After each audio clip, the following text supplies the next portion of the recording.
नाशिकच्या बातमीपासून IBN लोकमतने Nashik road मध्यवर्ती कारागृहातले धक्कादायक प्रकार वारंवार उघड केले आहेत। मुंबई बॉम्बस्फोटातला आरोपी बाबा मुसा चव्हाण याची कार कारागृहाच्या आवारात स्टाफ क्वार्टर्समध्ये पार्क केल्याची ही दृश्य बघा।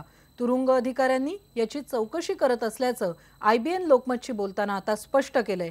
बॉम्बस्फोटातल्या आरोपींना नातलगांना भेटण्यासाठी सवलत देणं, आरोपी पप्पू कलानी याला VIP ट्रीटमेंट देणं यासारखे धक्कादायक प्रकार नाशिक रोड कारागृहात सुरू आहेत।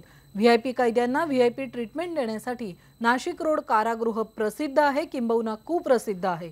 यापूर्वीही कारागृहातल्या या खास कैद्यांसाठीच्या खास व्यवस्था IBN लोकमतनं उघड केल्या होत्या। कॅमेऱ्यामध्ये त्या सगळ्याचे पुरावेच कैद केले होते। आता त्याच खास सेवा पप्पू कलानी आणि बॉम्बस्फोटातल्या आरोपींना कशा दिल्या जात आहेत, राजरोसपणे हे सगळे प्रकार कसे सुरू आहेत हे आपण बघतोय।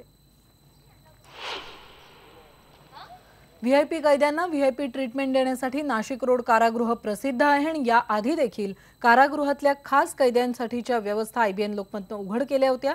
कैद्यांना बाहेरून डबा पुरवण्याचे प्रकार या जेलमध्ये कसे चालतात हे आम्ही दाखवलं होतं। त्याचीच आठवण करून देणारी ही दृश्य आम्ही पुन्हा एकदा तुम्हाला दाखवतोय। आणि हा सगळा धक्कादायक प्रकार उघड करणारी आपली नाशिकची ब्युरो चीफ दीप्ती राऊत आपल्या सोबत आहे। दीप्ती, सेंट्रल जेलमधल्या कैद्यांकडे पाहता अत्यंत हाय प्रोफाईल संवेदनशील खटल्यांचे कैदी तिथे असतात। ही विशेष वागणूक ज्यावेळी त्या कैद्यांना दिली जाते त्यावेळी अधिकाऱ्यांच्या परवानगीशिवाय ही खास ट्रीटमेंट त्यांना मिळत असेल असं म्हणता येईल का? अजिबातच नाही अलका, कारण का नाशिक रोड जेलमध्ये आतापर्यंत जे जे अधिकारी आलेले आहेत त्या इन्चार्ज म्हणून ते सर्वजण ह्या सगळ्याशी सहमत असल्यामुळेच अशा प्रकारचे गैरप्रकार चालत आहेत आणि त्याच्यासाठीच नाशिक रोड जेल खूप प्रसिद्ध आहे। आपण सातत्याने गेले 2 वर्ष दाखवतोय की कशा पद्धतीने या ठिकाणी असलेले अंडर ट्रायल्स आजारी पडतात, सिव्हिल हॉस्पिटलमध्ये ॲडमिट होतात आणि सिव्हिल हॉस्पिटलमधल्या जेल सेलमध्ये कशा पद्धतीने त्यांना घरचे डबे दिले जातात, त्यांच्या गाठीभेटी होतात, इतरत्र सगळ्या बाहेरच्या गाड्या त्या ठिकाणी येतात। मात्र आता आपण इथे दाखवतोय ते म्हणजे नाशिक रोड सेंट्रल जेलमध्ये अलका मुंबई बॉम्बस्फोटातले 29 कैदी आहेत आणि या 29 कैद्यांना अत्यंत चांगल्या पद्धतीच्या सुखसुविधा दिल्या जातात। सर्वात महत्त्वाचं म्हणजे या कैद्यांच्या त्यांच्या नातलगांबरोबरच्या मुलाखती ह्या पूर्ण नियम डावलून दिल्या जातात।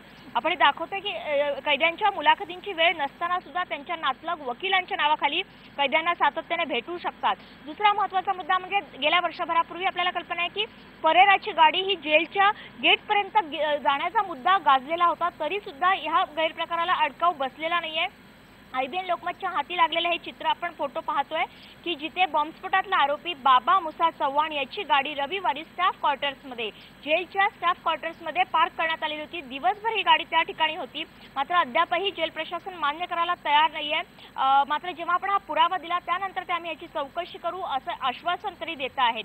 तिसरा महत्त्वाचा आरोपी आहे तो म्हणजे पप्पू कलानी। आपल्याला कल्पना आहे का की पप्पू कलानीचं आर्थिक आणि राजकीय वजन बघता पप्पू कलानी जन्मठेपेची शिक्षा भोगतोय त्या ठिकाणी। मात्र कुठल्याही प्रकारचा कैद्यांचा गणवेश पप्पू कलानीला अद्यापही दिला जात नाहीये। अंडर ट्रायल प्रमाणेच तो रंगीत कपड्यांमध्ये वावरतो, सर्व प्रकारच्या सुखसुविधा त्या ठिकाणी भोगतो आहे। पाप्या शेख हा अहमदनगरचा गुंड, शिर्डीतला गुंड त्या ठिकाणी आहे।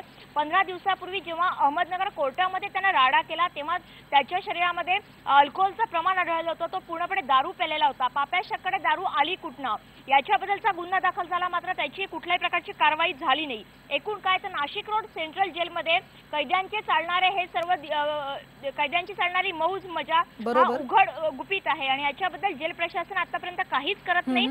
गृह मंत्रालयातर्फे फक्त चौकशा केल्या जातात, आदेश अहवाल सादर केले जातात, मात्र संबंधित अधिकाऱ्यांना बढत्या मिळतात इतकंच दिसतंय।